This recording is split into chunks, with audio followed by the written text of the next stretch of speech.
Abre comigo no livro de 1 Crônicas, capítulo 13. Se eu puder pedir, por favor, um copinho de água, por gentileza. No livro de 1 Crônicas, capítulo de número 13. Você que achou, diz amém.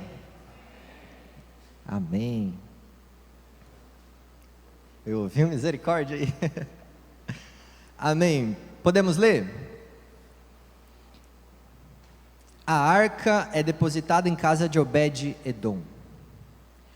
E teve Davi conselho com os capitães dos milhares e dos centos, e com todos os príncipes.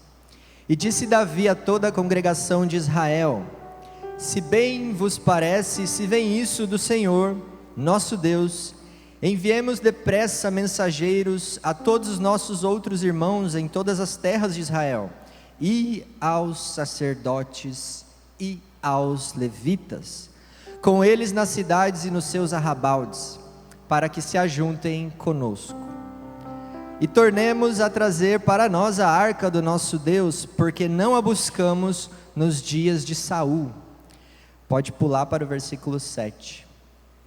E levaram a arca de Deus sobre um carro novo da casa de Abinadab, e Uzá e Aiô guiavam o carro. Davi e todo Israel alegravam-se perante Deus com toda a sua força, em cânticos, com harpas, com alaúdes, tamborins, símbolos e com trombetas. E chegando à eira de Quidom, estendeu Uzá a mão para segurar a arca, porque os bois tropeçavam. Então se acendeu a ira do Senhor contra Uzá e o feriu, por ter estendido a mão à arca, e morreu ali, perante Deus. Davi se encheu de tristeza de que o Senhor houvesse aberto brecha em Uzá, pelo que chamou aquele lugar Perez Uzá, até o dia de hoje. E naquele dia temeu Davi ao Senhor, dizendo: como trarei a mim a arca de Deus?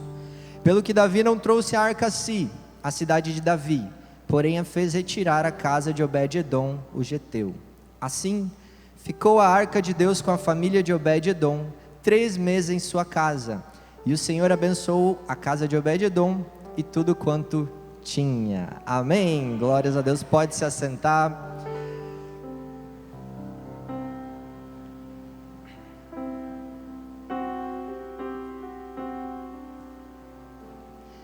Queridos irmãos, o texto do livro que nós lemos, 1 Crônicas, é um texto que faz parte de um livro que se propõe a ser uma recontagem da história de Israel. Mais ou menos como quando você, na sua família, um dia pediu para ver o álbum de fotos da sua família, quem sabe com a sua avózinha, e muitas vezes na hora de recontar a história da vida da sua família, alguns episódios tristes foram pulados, foram omitidos, porque são um pouco vergonhosos.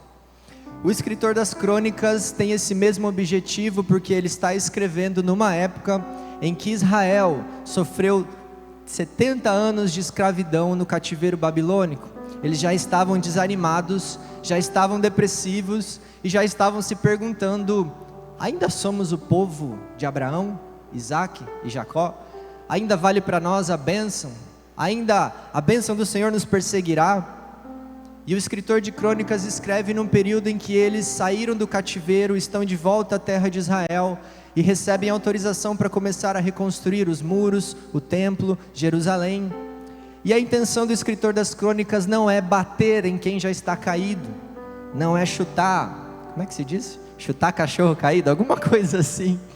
A intenção do escritor não é essa, a intenção é trazer uma palavra de otimismo para relembrar o povo: vocês ainda são os escolhidos. Diante dessa introdução, você deve imaginar, e isso de fato acontece, o escritor das crônicas omite alguns episódios tristes de Israel. Não por maldade, porque a Bíblia é a palavra de Deus, mas pela intenção que eu citei, de trazer um incentivo. Então, se o escritor das crônicas omite alguns episódios, se esse episódio está no livro de crônicas, é porque ele decidiu não omitir. E nós lemos, é um episódio com uma conotação tanto negativa. Nós vemos alguns erros aqui. Se o escritor de crônicas, inspirado pelo Espírito Santo, não omitiu, é porque você precisa prestar atenção. a esse texto e ao que ele tem a dizer. Não só não omitiu, como esse texto vai ser repetido em 2 Samuel capítulo 6. É um dos textos que aparece 2 vezes na nossa Bíblia.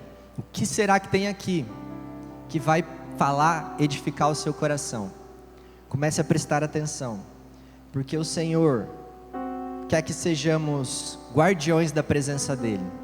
Foi muito falado sobre a presença de Deus, sobre a edificação que Deus quer trazer, mas existem coisas que se nós não observarmos, nós podemos perder a presença de Deus. Um objeto sagrado se destacou no texto conforme você lia, e é a Arca da Aliança.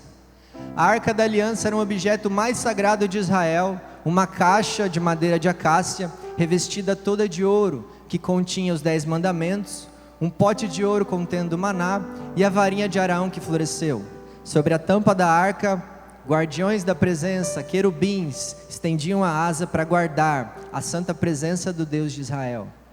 O povo de Israel tinha a Arca da Aliança como seu objeto mais sagrado e mais desejado. Eles entendiam, e de fato ela simbolizava a presença viva do Deus de Israel no meio do povo.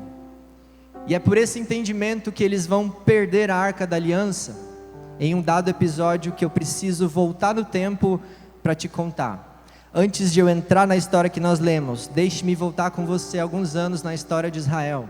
Nós estamos aqui na época que Davi recém assume o reinado, mas eu quero voltar na época dos juízes, quando a Arca da Aliança é perdida, para você entender a importância que ela vai ter na história que nós lemos. Samuel, o famoso profeta Samuel, nem barba tinha, era um menino recém-entregue a Eli por sua mãe Ana. Sobre os cuidados de Eli ele crescia, mas os filhos de Eli eram desobedientes, Ofni e Finéias, e Deus decide castigá-los, não só eles, mas toda a nação de Israel. Os filisteus se levantam e eles saem em guerra contra Israel, e eles vão para a batalha e apanham feio a primeira vez, mas eles tinham um trunfo na cabeça deles chamado Arca da Aliança. Alguém teve a brilhante ideia: vamos tirar a arca do tabernáculo, tirá-la do Santo dos Santos e vamos levá-la para o campo de batalha. Os inimigos vão vê-la, o ouro reluzia, os inimigos vão se assustar e nós vamos vencer. E de fato, metade da história aconteceu. Eles levam a Arca da Aliança para o campo de batalha, estão em guerra, começam a se alegrar, a gritar: agora nós teremos vitória, o Deus de Israel nos dará vitória sobre os filisteus. E os filisteus começam a ouvir aquele barulho, aquele agito: o que está acontecendo no acampamento de Israel? Meu Deus, trouxeram a arca, agora nós estamos ferrados. É o Deus de Israel que libertou o povo do faraó do Egito, agora nós estamos ferrados, o que faremos? E a Bíblia diz que os filisteus se juntam, os inimigos do povo de Deus se juntam, se esforçam, pelejam dobrado e vencem Israel e capturam a arca. O erro de Israel foi tratar a Arca da Aliança como um amuleto, achando que a simples presença dela traria vitória, sem se preocupar com arrependimento, com uma vida com Deus. Levaram a arca, mas esqueceram do Deus da arca. Eles perderam a batalha, os filisteus capturam a arca, mas os filisteus, que pensaram ter obtido um troféu genial, acabaram com um problema genital. A Arca da Aliança vai repousar 7 meses na cidade dos filisteus, e uma explosão de hemorroidas vai acontecer no meio daqueles homens, uma infestação de ratos. A Arca da Aliança não pode ser colocada em qualquer lugar. Deus deu diretrizes, Deus deu leis, e agora aquele povo não sabe o que fazer, joga de uma cidade a outra. Quem quer ficar com essa arca está nos amaldiçoando, sai daqui, infestação de rato ali, hemorroidas aqui. O povo não sabia o que fazer. 7 meses eles tentaram segurar a arca, porque era um trunfo contra Israel, mas não puderam resistir à mão pesada de Deus. Então eles bolam um plano, e aqui, presta atenção, eles vão bolar um plano de como devolver a arca para Israel. Não podem ficar com ela. E eles consultam adivinhadores e feiticeiros de dentro do próprio povo. A Bíblia diz que feiticeiros e adivinhadores trazem a solução. Vocês vão fazer o seguinte: calma, vocês vão pegar a arca, colocar numa carroça nova, Vão colocar numa carroça nova e vão puxar essa carroça com 2 vacas recém-amamentando. E vocês vão fazer o seguinte: vocês vão deixar os novilhos, os bezerros, a cria das vacas aqui e vão soltá-las em direção à terra de Israel, porque eles pensavam em fazer um teste. Que animal recém-amamentando sua cria deixaria sua cria e iria na direção oposta, a eira, ceeira, nembeira, na direção da terra de Israel? É óbvio que as vacas voltariam para os seus bezerros. Então eles pensaram: se as vacas forem sem desviar nem para a direita nem para a esquerda, foi o Deus de Israel que fez isso na terra dos filisteus. Se as vacas voltarem, foi o acaso, foi só uma triste coincidência. E eles soltam as vacas, e a Bíblia diz que elas vão mugindo, sem desviar nem para a direita nem para a esquerda, somem no horizonte. Alguns filisteus acompanham, querendo espiar a terra de Israel para ver aonde ela vai parar. Você já começou a prestar atenção que Deus está falando que a presença de Deus não pode ser tratada de qualquer maneira? A arca vai parar nas terras de Israel, e para apressar a história, ela termina na casa de Abinadab. Você leu aqui comigo que Davi quer tirar a arca da casa de Abinadab, mas essa é a história de como ela chegou até a casa de Abinadab. Engraçado é que não se sabe e não se pode confirmar se ele era levita. A arca só podia ser manuseada e transportada na terra de Israel por levitas, descendentes da família de Coate. E não se sabe se Abinadab era levita. E o porquê disso é porque foi uma medida de urgência, mas também o rei, naquela situação toda, não ajudava muito. Então a arca fica 20 anos na casa de Abinadab, e eu quero te destacar isso.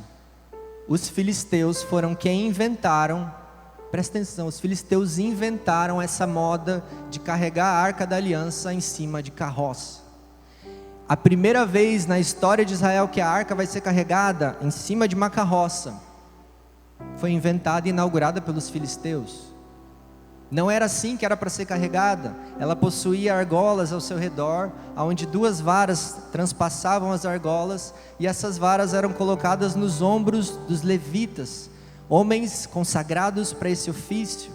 Era assim que era necessário ser feito, mas os filisteus, desconhecendo e debaixo de inspiração demoníaca, colocaram ela sobre carroças puxadas por vacas.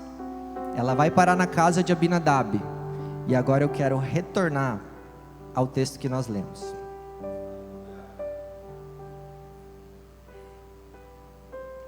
No texto que nós lemos, Davi já reina.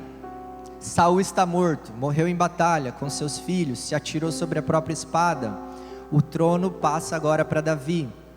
E como Davi era um poderoso guerreiro, que já mesmo na administração de Saul era ele quem conduzia o exército, é ele quem entrava, quem saía com os seus valentes.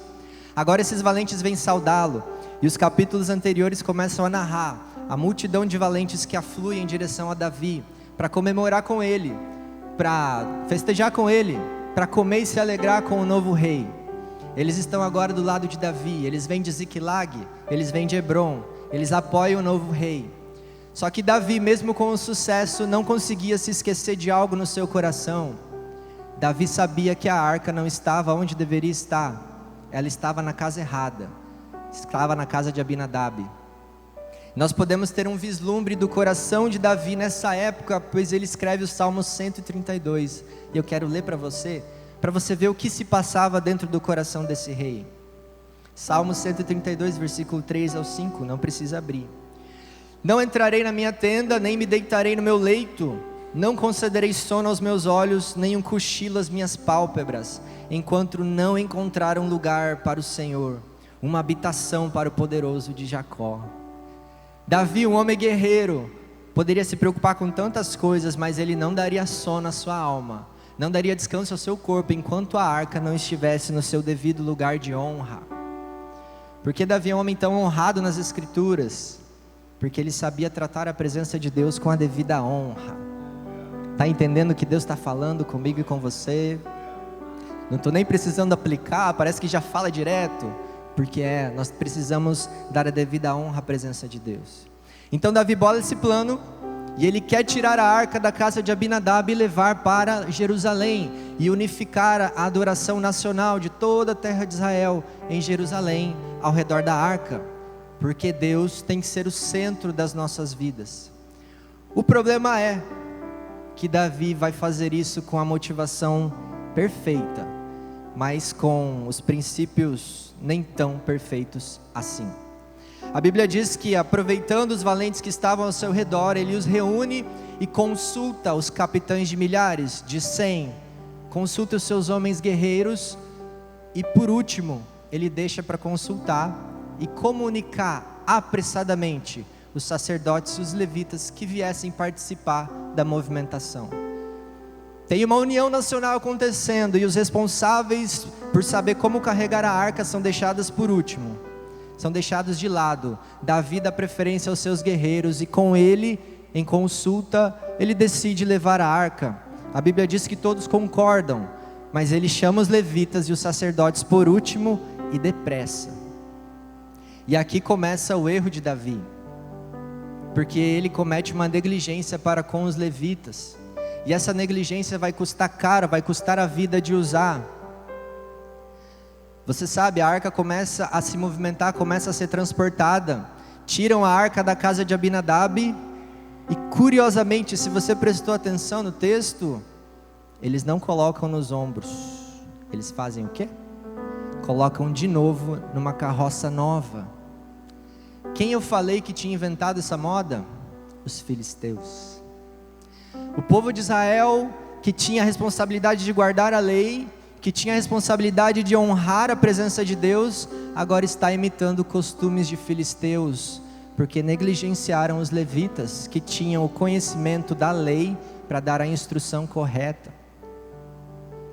Davi permite que aquela arca seja colocada em carroças. A única diferença é que, ao invés de ser puxada por vacas, agora eram 2 bois, grande coisa. E a carroça vai, começa a trepidar, os solavancos acontecem, e Uzá, que estava ali na parte de trás, Aiô na parte da frente, quando ele percebe que a arca vai cair, ele estende a mão para tentar segurá-la, e ele é morto pelo próprio Deus por desrespeitar o mandamento. Ele ficou 20 anos no mínimo com aquela arca na casa de seu pai, pois eles eram filhos de Abinadab, e ele sabia que não poderia tocá-la.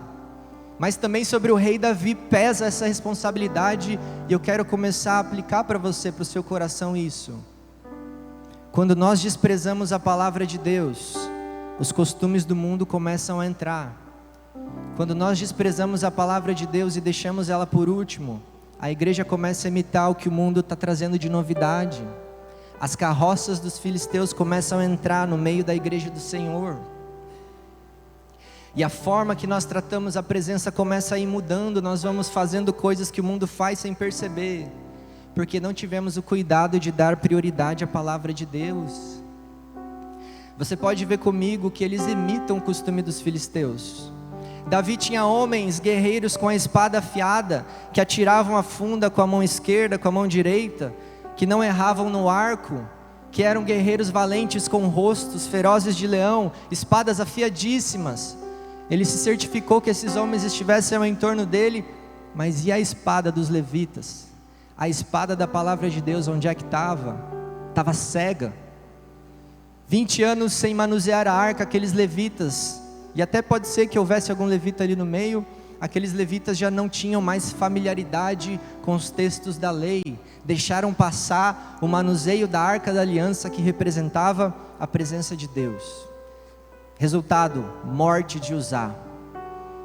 Deus está falando que nas nossas vidas como igreja, se você não percebeu, o povo de Israel, sou eu e você, nas nossas vidas como igreja, as carroças de filisteus vão começar a vir.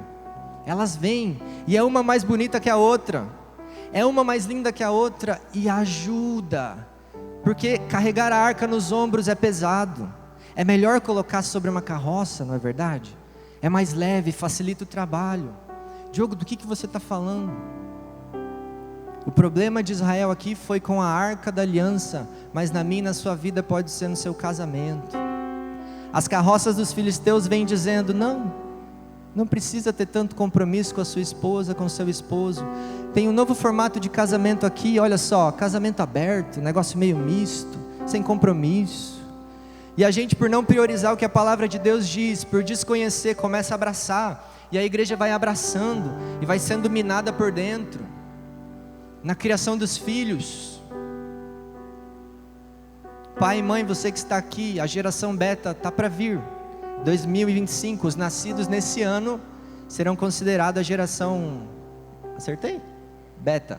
Já olhei para Camila que ela é a ninja nisso. Serão considerados a geração beta e eles crescerão imersos na inteligência artificial.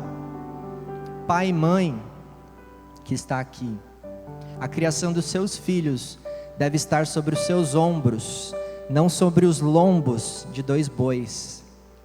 Esse é o desafio dessa geração.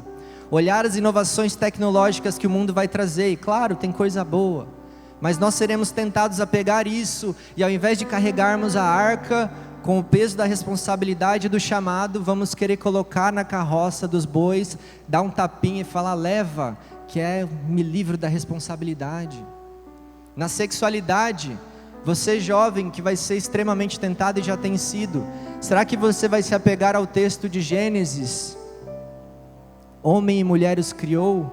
Ou você vai preferir as carroças da identidade de gênero? Ou você vai preferir as carroças novas vindo com novas ideias brilhantes, que vão parecer que aliviam o seu fardo? Agora eu me encontrei, coloquei minha identidade sobre uma carroça filisteu, vai. Ou você vai se apegar à palavra de Deus e defender o território que o Deus de Israel te deu? Evite morte sobre a sua família. A pessoa que morre é chamada de Uzá, e o nome de Uzá significa força, não é à toa. Uzá tinha força e estava no ambiente de festa. Se você percebeu, Davi ia à frente da arca com os seus valentes, cantando, saltitando, pulando, se alegrando. Isso não parece um pouco com as festas que nós vemos no mundo, onde as pessoas aqui na terra estão se alegrando, acreditando que são aprovadas por Deus, mas Deus está lá de cima olhando, minha palavra está sendo desrespeitada. Nós vimos como foi a virada do ano na mídia tradicional, nós vemos como está sendo as coisas nas redes sociais, as coisas estão acontecendo na sociedade, e muitos estão como Uzá, cheios de força, cheios de alegria, dançando e cantando, achando que Deus está com eles, querendo até ensinar sobre Deus para mim e para você, que somos os detentores do conhecimento bíblico. Eles querem nos ensinar, não precisa tratar Deus como único, junta com daquela religião, junta com esse outro, faz uma salada, coloca nessa carroça bonita aqui e leva, não precisa ser desse jeito, seja um pouco mais eclético, aquela coisa. E esse mundo está jogando carroças em nós, e a pergunta que eu faço é, vamos abraçar, ou vamos frear essas carroças? Nessa manhã, deixa o Espírito Santo trabalhar no seu coração. Tem alguma carroça desenfreada de filisteu que você, sacerdote, precisa frear na sua família? Você delegou a criação dos filhos, a carroça está desgovernada, você vai precisar frear, vai ter que tirar a arca dessa carroça e jogar nos teus ombros. Tem alguma área da sua vida que você entregou ao filisteu? Pega de volta nessa manhã. Deus vai te dar força, Deus está aqui. A Miriam já falou, a presença de Deus se faz aqui neste lugar. Ele vai te dar força para fazer isso. Mas é necessário nós estarmos atentos à astúcia do adversário. Eles seguem o exemplo, deixam a carroça aí, Uzá morre. E agora, entristecido, a Bíblia vai dizer que Davi precisa recuar. Davi não pode continuar com a sua missão de levar a arca para Jerusalém, porque ele não sabe como. O rei, que sabia matar leão, urso, decepava a cabeça de gigante, Golias, enfrentava filisteu, não recuava por nada. Agora teve que recuar por falta de conhecimento da palavra. A falta de conhecimento da palavra fará os mais fortes recuarem. Não importa se é Uzá, não importa se o clima é de festa, a ausência do conhecimento da palavra fará uma igreja inteira recuar. Como tem estado o seu relacionamento com a palavra? Diogo, eu sou da festa, eu sou só do louvor, eu sou o cara que foi na frente da arca pulando, dançando, símbolos, tamborins. E a palavra está sobre os seus ombros. Entristecido, Davi conclui que ele não pode continuar esse projeto, então a arca vai parar na casa de Obed-edom. E esse levita é dos bons. A arca vai parar na casa de Obed-edom. E olha que coincidência, ou melhor, que cristocidência, porque os levitas que foram desprezados lá no começo, na reunião que Davi fez para organizar o transporte da arca, agora estão recebendo a arca de bandeja. Eles que foram desprezados lá em cima, agora são necessitados aqui embaixo no texto. Davi não tem para onde fugir, a arca vai parar na casa de um levita, porque tinha que ser. E agora, com o temor instalado no seu coração, ele não queria mais um Uzá na sua ficha, não queria mais um Uzá morto na sua ficha. Então ele entrega a arca na casa da pessoa certa, dos levitas, os detentores do conhecimento da Torá, que sabiam como lidar com a arca da aliança. Sabe o que isso diz para mim e para você? Presta atenção, para você pegar isso daqui. Isso é um prenúncio do que acontecerá com a igreja, porque hoje eu e você somos desprezados nessa sociedade pelo conhecimento que nós temos.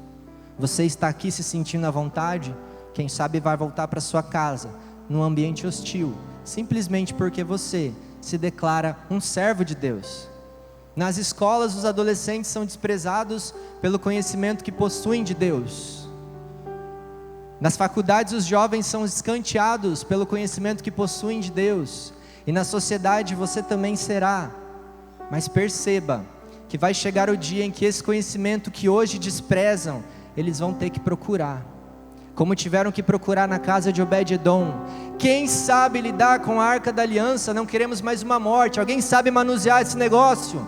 E lá estava a casa inteira de Obed-edom, como guardiões da presença de Deus, dizendo: pode deixar aqui, a gente sabe cuidar. Será que você é essa casa nessa manhã? Você preparou seu coração como Esdras para entender a palavra de Deus e zelar e ser um guardião da presença de Deus? Perceba, meu irmão, que no dia do Senhor, lá no futuro, quando a igreja for arrebatada, os que ficarem vão procurar por mim e por você. Hoje eles nos desprezam, mas amanhã eles nos procurarão. Fica firme. O profeta Amós falou desses tempos, deixa eu ler para você. Amós capítulo 8, versículo 11 ao 12. Estão chegando os dias, declara o soberano Senhor, em que enviarei fome a toda esta terra. Não fome de comida, nem de sede de água, mas de ouvir as palavras do Senhor. Os homens vaguearão de um mar a outro, do norte ao oriente, buscando a palavra do Senhor, mas não a encontrarão, porque nós não estaremos aqui para ensinar. Não queira você ficar. Você percebeu, igreja, que hoje nós somos desprezados pelo nosso zelo com as coisas de Deus, pelo nosso cuidado com a arca, com a presença. Hoje nós somos desprezados porque nós não aceitamos a agenda dos filisteus, desprezamos suas carroças. Hoje somos desprezados, mas amanhã seremos procurados. Não vale a pena você ceder. Fica firme com a sua casa, com a sua família. Mantenha-se de pé na presença do Senhor. Vai chegar o dia que nós vamos lembrar desse culto. Nós voltaremos com o Senhor para reinar, e nós lembraremos do dia que nos desprezaram. E agora desesperados estão. Cadê aqueles crentes que têm o conhecimento de como lidar com esse Deus, desse Deus irado, que derramou os cálices da sua ira? Nós voltaremos para reinar, com corpos glorificados. Eita glória, vou ter cabelo, aleluias.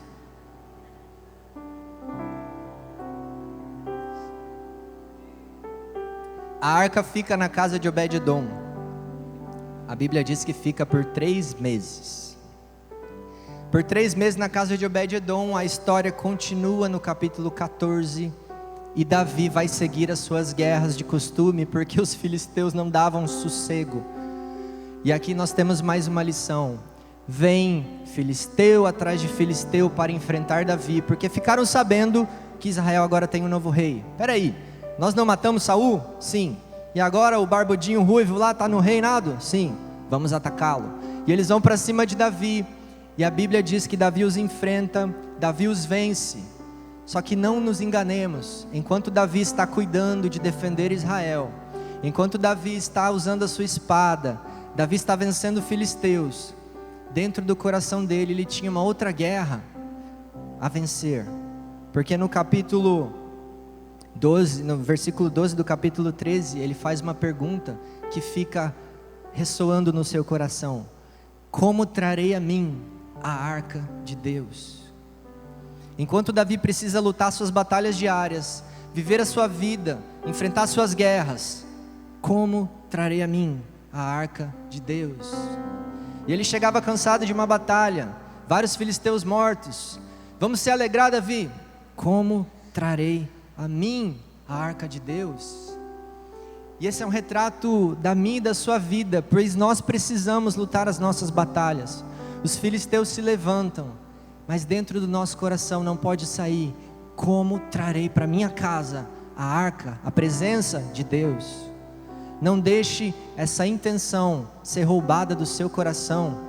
Enquanto a arca estava na casa de Obed-edom, Davi lutava, mas era Obed-edom que tinha a casa abençoada. E Davi observava: como trarei a mim essa arca?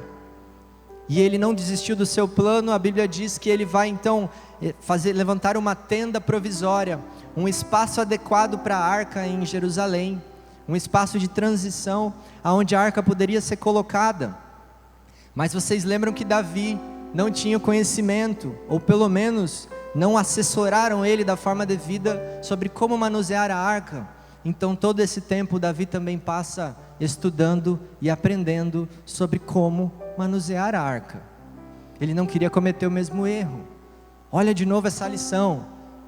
Nós somos chamados a aprender e a renovar a nossa mente durante a nossa vida diária. É um desafio? Claro que é um desafio. Mas se você abrir mão desse desafio, a consequência é morte de usar. Se você topar esse desafio, a consequência é que a presença de Deus vai abençoar a sua casa e a sua família, como abençoa a de Obed-edom, pois ele soube manusear a arca de Deus e acomodá-la, sem nenhum membro da sua casa morrer. Davi então agora, depois que aprende como manusear a arca, volta munido de levitas e ele corrige o seu erro. Porque se lá atrás ele deu prioridade aos seus valentes, agora Davi dá prioridade aos levitas, e ele convoca família após família de levitas, para então trazerem a arca da aliança com ele. E ele lembra os levitas: vocês são a família responsável por manusear a arca, o peso está sobre vocês. E ele cobra a santificação dos levitas. Pastor Diogo, como eu faço para trazer a presença de Deus para minha família? Eu entendi, eu preciso. E a resposta é santificação. Davi vai cobrar santificação dos levitas, para que eles trouxessem a presença de Deus. Veja o que está escrito em 1 Pedro capítulo 2, versículo 9, não precisa abrir. Vocês, porém, são geração eleita, reino de sacerdotes, nação santa, povo que pertence a Deus, para anunciar as grandezas daquele que os chamou das trevas para a sua maravilhosa luz. Antes vocês não eram povo, mas agora são povo de Deus. Não haviam recebido misericórdia, mas agora a receberam. A palavra do Senhor nos convida a termos santificação para sermos guardiões da presença de Deus. Efésios capítulo 4: quanto à antiga maneira de viver, dispam-se do velho homem que se corrompe por desejos enganosos. Não se engane, as carroças de filisteus são desejos enganosos, para serem renovados no modo de pensar e se vestirem do novo homem, criado para ser semelhante a Deus em justiça e santidades provenientes da verdade. Esse mundo não gosta dessa palavrinha verdade, mas é ela que atrai a presença de Deus. Não deixe a mentira do adversário enganar você e a sua família. Como você fará isso? Santificação e prioridade na palavra de Deus. Esse é o chamado da igreja. Desprezo pela palavra de Deus já existe os filisteus que se surgem mais, mas nós que somos o povo da aliança, temos que prezar pela palavra.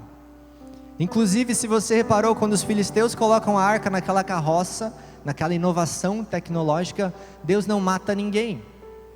Mas quando Israel tenta fazer isso, Uzá morre, porque o peso está de fato no meu e nos seus ombros. É de mim e de você que Deus vai cobrar o que vocês fizeram com a minha palavra. É de mim e de você que Deus vai cobrar o que você fez com os talentos que eu te dei. Não é do ímpio, é de mim e de você. Ou você acha que estar sentado aqui não te confere nenhuma responsabilidade nos ombros? Triste quem senta aqui e pensa que pode sair sem compromisso. Só de estar aqui ouvindo, você está levando para casa um peso maior. O que você vai fazer com isso? A palavra de Deus tem um peso. Deus nos chama para sermos como a casa de Obed-edom, guardiões da palavra, guardiões da presença. A Arca da Aliança hoje é simbolizada pelo nosso Senhor Jesus. Ela continha 3 coisas: os 10 mandamentos, o pote de maná e a varinha de Araão. Os mandamentos representavam a lei que Jesus cumpriu todas. O pote do maná representava o pão da vida, e Jesus é o pão da vida. A varinha de Araão era a escolha de Deus daquele sacerdote, e Jesus é o sumo sacerdote, eternamente, que intercede por nós, escolhido por Deus. Hoje Ele é a nossa Arca da Aliança, e Ele está aqui te dizendo: deixa eu entrar na sua casa, e fazer da sua casa como Obed-edom, e abençoar sua família, seus filhos, sua esposa. Se você estiver disposto a fazer o compromisso de guardar a palavra, de rejeitar as carroças de filisteus que virão em 2025 e nos anos que sucedem, a presença de Deus entrará e ficará com você. Se você está disposto, eu quero te convidar a levantar e ficar de pé. E se você sente no seu coração que porventura se descuidou, abraçou carroças de filisteus, e você quer hoje nessa manhã fazer um concerto com o Senhor: Deus, eu quero levar como Obed-edom para minha casa, Deus, a presença do Senhor. Lá tem um filho, lá tem uma filha, lá tem uma esposa que precisa, um esposo que precisa. Eu faço contigo hoje o compromisso de zelar pela sua palavra como os levitas, e de tratar a sua presença como ela deve ser tratada. Nós queremos orar por você. O altar está aberto, o convite está feito. Vem aqui na frente, o grupo de louvor vai estar adorando, e nós queremos orar para que a presença de Deus entre na sua casa e você saia cheio deste ambiente para a sua família, no nome do Senhor Jesus. Feche os seus olhos, curva a sua cabeça. Aleluia. E ore comigo. Senhor meu Deus, Pai, diante dessa palavra eu quero te agradecer, Pai. Quero te agradecer pois o Senhor nos escolheu como sacerdotes, Pai, nação santa. Quero te agradecer pois sobre nós o Senhor confiou a sua presença.